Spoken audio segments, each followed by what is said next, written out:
Okay. I'm going to grab a blanket for me so I can kind of extend my mat so I feel like I'm sitting at nearly the same level she is. I want to be able to lengthen and kind of pull through the neck here. It's going to be interesting. Want me to come up towards you? Nah, I got it. Okay. I So thought that was my watch making noises. one, I lift and kind of pull the hair out of the way. You want to grab individual strands. Ow.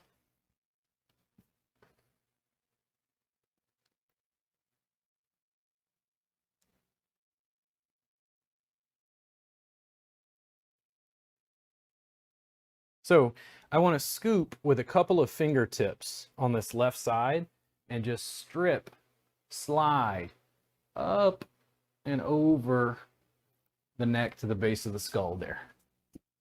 Just rotating hand to hand. See if you can see it from this angle. Gonna scoop this time with the right hand. Couple of fingers right there. Sliding along with some lift. It's also this movement, this head side to side, getting a little bit of length on the neck itself, hooking the fingers.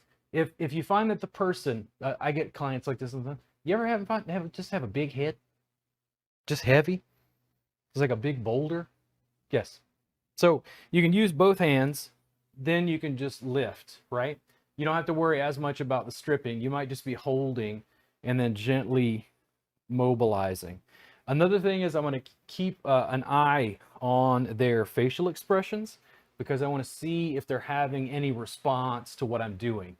If I notice that they wince, I'm going to back off or ask them for feedback. I'm going to lift and strip there again. Put this back down. Gonna lift and strip there again. And bring her over to the side. Bring her over again. And then finally, I'm gonna turn the head just gently in a way that she feels is comfortable, like with her range of motion.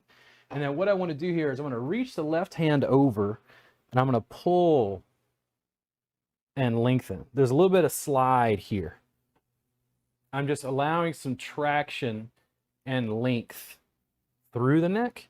And once I get a little bit of their kind of end range, a little bit of end range of motion, now I'm going to press down into the shoulder and start to open those areas of the upper back and neck again.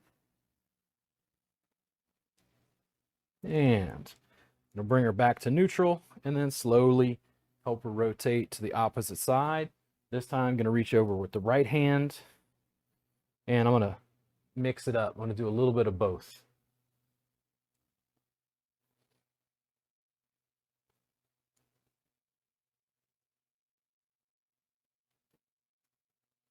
She's dead. She gave the universal hand gesture of I'm dead. That hand signal was I'm here, text me, but I won't be answering your call because I'm sleeping.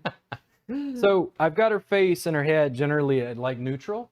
Here's what I'm gonna do. I want you to watch my hand position on this as I get into the muscles of the face.